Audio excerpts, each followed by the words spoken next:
Everyone, welcome back in our new vlog. तो कैसे हो आप सभी लोग? आशा उम्मीद करती हूँ कि अच्छे होंगे। मैं आई थी यहाँ पे प्याज में पानी डालने के लिए, तो रात भर का ये पूरा भरा हुआ था, तो थोड़ा बहुत पानी मैंने डाला यहाँ पे। मैंने इस प्याज में डाला और वो खाली हो गया। बाकी जब वो खाली हो जाता है तो इस पाइप के अंदर हवा भर जाती है और उसके बाद पानी चाहे उस टैंक में कितना भी भरे, इस पाइप से पानी नहीं आता जब तक कि इस पे थोड़ा थोड़ा फूंक मार के इस हवा को बाहर न निकालें, तब तक पानी ये पाइप बंद ही रहता है। और अब हमने संतरे भी सारे निकाल दिए हैं, तो पेड़ भी पूरे खाली खाली हो गए हैं। तो जो चिड़िया होती है वो जो नीचे गिरे हुए संतरे रहते हैं, तो अब चिड़िया ने उन्हें खाना भी स्टार्ट कर दिया है। बाकी आज मौसम तो काफ़ी अच्छा हो रखा है, धूप भी आ रखी है और बिल्कुल नीला आसमान हो रखा है।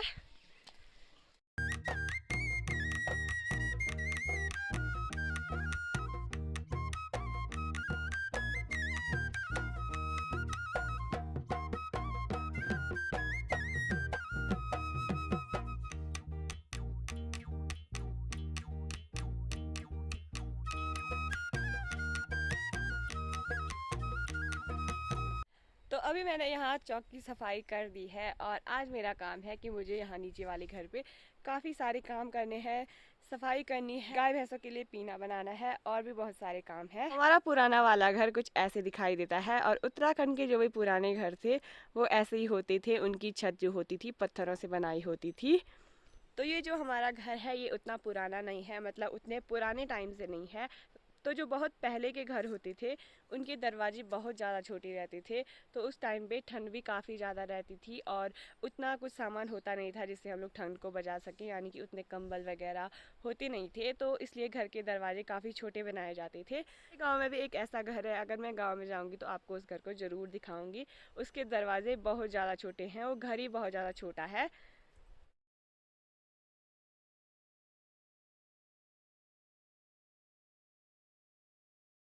कि यहाँ पे किचन हुआ करता था।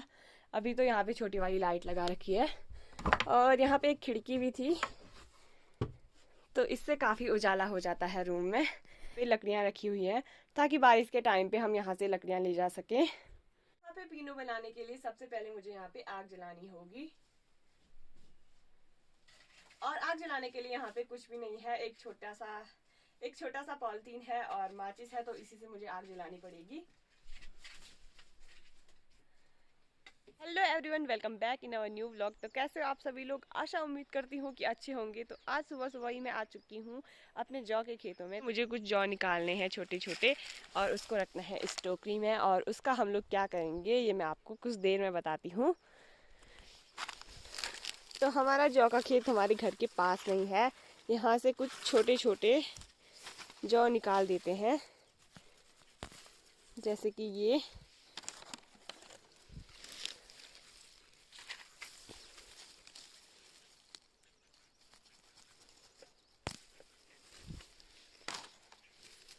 तो अभी मैंने कुछ इतने जौ निकाल दिए हैं और अब इनको घर पे ले जाएंगे और वहाँ पे जितने भी हमारे घर के दरवाजे होते हैं जहाँ पे हम लोग पूजा करते हैं, वहाँ पे मंदिर में और सब जगहों पे इनको लगाएंगे। अभी मैं जौ निकाल के घर पे भी ला चुकी हूँ। तो आज हम जिन जौ को निकाल रहे हैं क्योंकि आज है वसंत पंचमी, तो आपको और आपके पूरे परिवार को वसंत पंचमी की हार्दिक शुभकामनाएं। तो हम लोग वसंत पंचमी को कुछ ऐसे ही सेलिब्रेट करते हैं, अभी मैं आपको पूरा बताऊंगी वीडियो में। अभी हमने पूजा भी कर दी है जौ की और अब जौ को लगाएंगे हम लोग दरवाजों पे। आप सभी को बसंत पंचमी की ढेर सारी शुभकामनाएं और हम भगवान से और माँ सरस्वती शारदा से यही प्रार्थना करते हैं कि आपके जीवन में हमेशा ज्ञान की वृद्धि हो, प्रकाश आपके जीवन में ज्योतिमय हमेशा बढ़ता रहे। तो आप सभी को बसंत पंचमी की ढेर सारी शुभकामनाएं।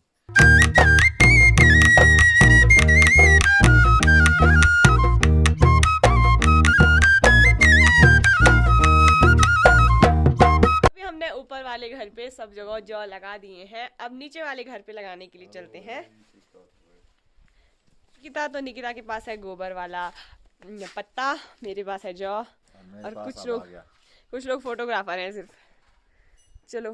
नहीं, हम सनातन धर्म के प्रचारक हैं ना, अपने वीडियोस के माध्यम से लोगों को बताते हैं कि ऐसा भी होता है, ऐसा कुछ भी होता है दूर गाँव में, पहाड़ के गाँव में। तो ये रहा हमारा पुराना वाला घर, कुछ टाइम पहले हम लोग यहीं रहा करते थे। तो चलो शुरू करते हैं। ठीक, आ जाओ। तो देखिए, बच्चों को ये चीज़ें बताना बहुत ज़रूरी है ताकि वो भी जब बड़े हों तो उनके मन में, उनके दिमाग में याद रहे कि हम बचपन में ऐसा कुछ करते थे, ताकि वो आने वाले अपने पीढ़ी को ऐसे बता सकें कि इस तरीके से बसंत पंचमी मनाई जाती है या फिर इस तरीके से त्योहारों को पहाड़ों में सेलिब्रेट किया जाता है। तभी जैसे छोटे बच्चे होते हैं वो अपने दादाजी के साथ, अपने पापा के साथ मंदिर जाते हैं, ऐसे उनको टोकरी पकड़ा देते हैं या फिर बोलते हैं कि ऐसा कर महाराज कर, ऐसे गढ़वाली में बोलते हैं महाराज कर, इसे उनको सिखाया जाता है। ये बात तो बिल्कुल सही है कि जब हम लोग इन चीज़ों को फॉलो करेंगे और अपने से आगे वाली पीढ़ी को देंगे तो तभी ये चीज़ें आगे बढ़ पाएंगी। जैसे हमसे पहले वाले लोगों ने ये हमको बताया है और हमने इसको अच्छे से निभाया है, तो वैसे ही हमको अपने से छोटे वालों को भी ये चीज़ बतानी होगी। जहाँ हम लोग जा रहे हैं, हमारा कालू भी हमारे पीछे पीछे आ रहा है, तो लगता है कि कालू को भी काफ़ी इंटरेस्ट आ रहा है इन सब चीज़ों में। क्यों कालू? या तो कालू को इंटरेस्ट आ रहा है या फिर कालू आ रहा है पूरी खाने के लिए।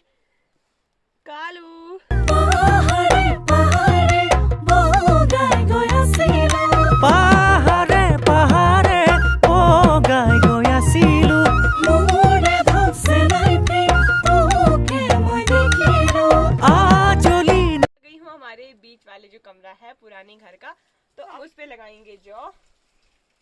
तो जौ लगाने की जो टेक्निक होती है वो कुछ ऐसे होती है कि 2-3 जो हम जौ लाए होते हैं उनको ऐसा करना है और थोड़ा सा गोबर निकालना है और इसको लगा देना है यहाँ पे, जो भी किनारे होते हैं दरवाजे के किनारे पे लगा देते हैं और बाहर से गोबर रख देते हैं, तो ये दरवाजे के साथ चिपक जाता है।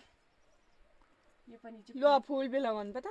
और अभी हम अपने नीचे कुछ इस टाइप से हमने यहाँ पे जौ लगा दिए हैं। बनता है। লাগিনি ওকে মই দেখিলো হাহিরে মুহিলি মুখ মোর জানই হাহিরে মুহিলি মুখ পাহাড়ে পাহাড়ে तो आज के दिन हमने काफ़ी सारे पकवान बना रखे हैं। यहाँ पे है प्रसाद, पूरी, चाय, काफ़ी कुछ है।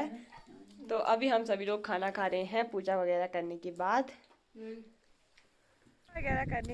मैं आ गई हूँ घर का काम करने के लिए, क्योंकि पूजा तो सुबह के टाइम पे हो जाती है, उसके बाद बाकी घर का काम होता है। तो आज मम्मी जंगल नहीं गई है, यहीं पास में गई है, तो वहाँ पे कुछ लकड़ियाँ थी तो उनको काट रही है मम्मी। अब मैं वहाँ पे जाऊँगी, मैं भी वहाँ पे चलती हूँ क्योंकि मुझे वहाँ से लकड़ियाँ लेके घर जानी है।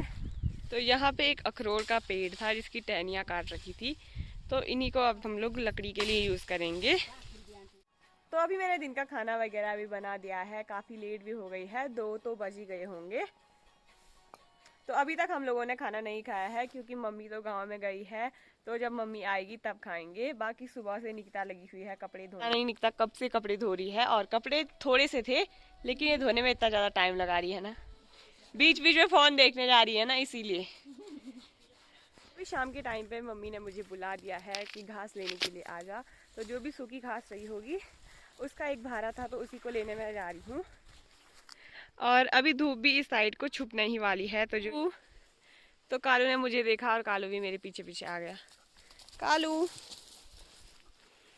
तो कालू को भी घूमने का काफ़ी मन करता है, तो वो भी हमारे साथ आता रहता है। तो जो ये वाली साइड है यहाँ पे काफ़ी जल्दी धूप चली जाती है, वहाँ पे सुबह के टाइम पे जल्दी धूप आ जाती है। बाकी आजकल हमारे यहाँ के खेतों में गेहूँ, सरसों और मसूर की फसल बो रखी है।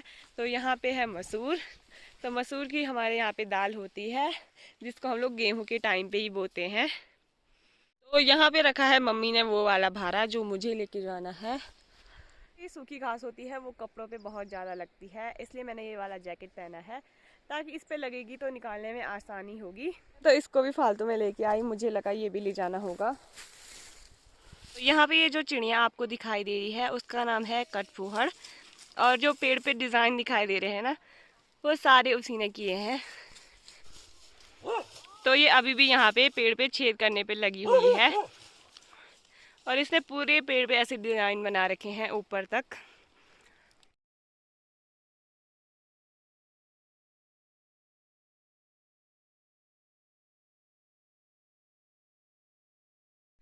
अभी इस भारे को मैं घर तक भी लेके आ गई हूँ और इसको लाने में काफ़ी आफत आई। वैसे तो ये सूखी हुई घास है, लेकिन सूखी हुई घास होने के बाद भी काफ़ी भारी लग रहा था मुझे, क्योंकि बाकी घास तो काफ़ी हल्की होती है। तो जिस पक्षी के बारे में मैंने आपको बताया कि वो लकड़ी पे छेद करता है, यानी कि पेड़ों पे छेद करता है, तो बचपन में तो मुझे ये पता था कि या तो वो खाना ढूंढने के लिए करता होगा या फिर वो अपने अंडे देने के लिए घोंसला बनाता होगा। लेकिन किसी पेड़ पे काफ़ी ज़्यादा छेद किए रहते हैं, तो मुझे नहीं लगता कि वो उतने सारे घोंसले बनाता होगा। तो शायद खाना ढूंढने के लिए ही करता हो। बाकी आप लोगों को इसके बारे में पता है तो कमेंट करके ज़रूर बताना। পাহাৰে